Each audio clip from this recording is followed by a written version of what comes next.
এই নারীদের অনেকেই একসময় ছিলেন পরনির্ভরশীল। কারো স্বামী দিনমজুরি করে কোনো রকমে সংসার চালাতেন, কেউ বা নিজে অন্যের বাসা বাড়িতে কাজ করতেন। তবে বসুন্ধরা ফাউন্ডেশনের সুদমুক্ত ঋণ বদলে দিয়েছে তাদের জীবন। ঋণের টাকা খাটিয়ে অনেকে ছোটখাটো ব্যবসা করছেন, কেউ কেউ হাঁস মুরগি পালন বা জমিতে ফসল ফলিয়ে সংসারে সচ্ছলতা এনেছেন। আমি একবার 15,000 টাকা তুলে নিয়েছি, নিয়ে হাঁস কিনছি, ছাগল কিনছি।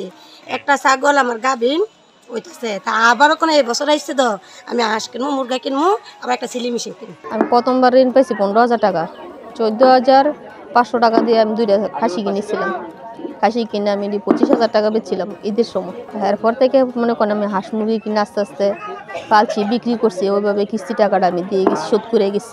এটা অনেক সুবিধা, কারণ আমার কোনো শোধ দিতে হইতেছে না। আমি কাজ টাকাটা নিতেছি, আমি সপ্তাহে সপ্তাহে দিতেছি এবং 3 মাস আমি নিশ্চিন্তায় থাকতে পারতেছি।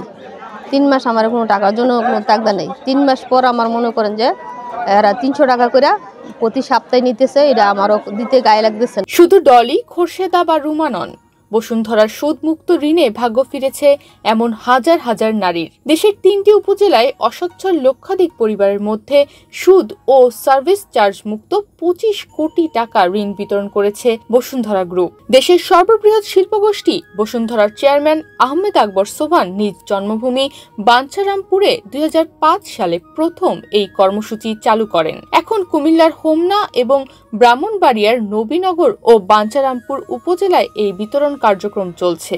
আমরা টাকা কিভাবে দিই? একদিন দিই, এরপরে কি 3 মাস আমরা কোনো কিছু টাকা নেই না। এই যে 3 মাসের মধ্যে আপনি একটা প্রস্তুতি, আপনার মানসিক প্রস্তুতি, যেই কাজ করেন না কেন তার একটা উৎপাদন থেকে রিটার্ন আসার বা ফেরত আসার বা আয় আসার একটা সম্ভাবনা থাকে। যেহেতু 3 মাস আপনাদেরকে আমরা কোনো টাকাই নেই না, কিন্তু ওরা কি করে এই মাসে 8 তারিখে দিল, আগামী মাসে 8 তারিখে আমার টাকাটা নিয়ে 9 তারিখ 10 তারিখ গেলে আমাকে ইন্টারেস্ট দেওয়া লাগবে, অর্থাৎ 10,000 টাকা দিয়ে তাকে 15,000 টাকা দেওয়া লাগবে। আমার এখানে আমি যে টাকা দিই সেই টাকায় নেই, বাইরের পিছনে যে খরচটা সেটা বসবে পুরো হৃদয়বান ব্যক্তি মাননীয় চেয়ারম্যান এটা বহন করে থাকে। এরই ধারাবাহিকতায় বসুন্ধরা ফাউন্ডেশনের পল্লী ক্ষুদ্র ঋণ প্রকল্পের 74তম সুদ ও সার্ভিস চার্জ মুক্ত ঋণ বিতরণ কার্যক্রম অনুষ্ঠিত হল 27 নভেম্বর মঙ্গলবার। কুমিল্লার হোমনা পৌরসভার হরিপুরে এ ঋণ বিতরণ করা হয়।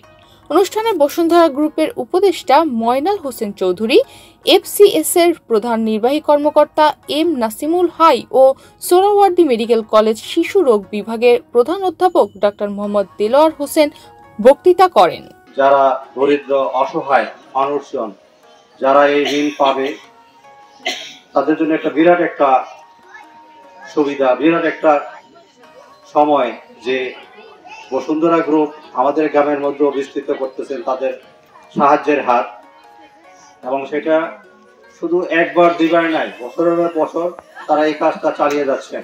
এবং এরকম ধরনের মাইক্রো ক্রেডিট বা মাইক্রো ফাইন্যান্সিং সিস্টেম ওয়ার্ল্ডের বিভিন্ন জায়গায় থাকলেও উইদাউট এনি ইন্টারেস্ট বা আমরা বলি সুদবিহীন ঋণ দেওয়ার এরকম নজির বা ইতিহাস আমাদের বাংলাদেশে তো নেই, ওয়ার্ল্ড আছে না জানাই। ঋণ নিতে আসা নারীদের অনেকে আগেও এই প্রকল্পের আওতায় এসে নিজেদের ভাগ্য ফিরিয়েছেন। সে অবস্থাকে আরো উন্নত করতে নতুন করে ঋণ নিচ্ছেন। অনেকেই অন্যদের সাফল্যে উৎসাহিত হয়ে প্রথমবার ঋণ নিতে এসেছেন। নিজেদের ভাগ্য ফেরাতে পাশে দাঁড়ানোর জন্য বসুন্ধরা গ্রুপের প্রতি কৃতজ্ঞতা প্রকাশ করেন তাদের সবাই। যেন আমার উন্নতি হয়েছে আমি মন থেকে দোয়া করি, নামাজ পড়ে। ঋণটা নিলে সুবিধা, 3 মাস পরে একটা দেওয়া শুরু করি, আবার লাভ শোধ কিছু নেয় না। যে টাকাটা নিই এই টাকাটা ভাঙ্গা ভাঙ্গা দিই। এই সুবিধা আমগো লাভ দিই না, আমরা 3 মাস পরে থেকে টাকাটা দিই 300 টাকা করে দিই আমগো সুবিধা।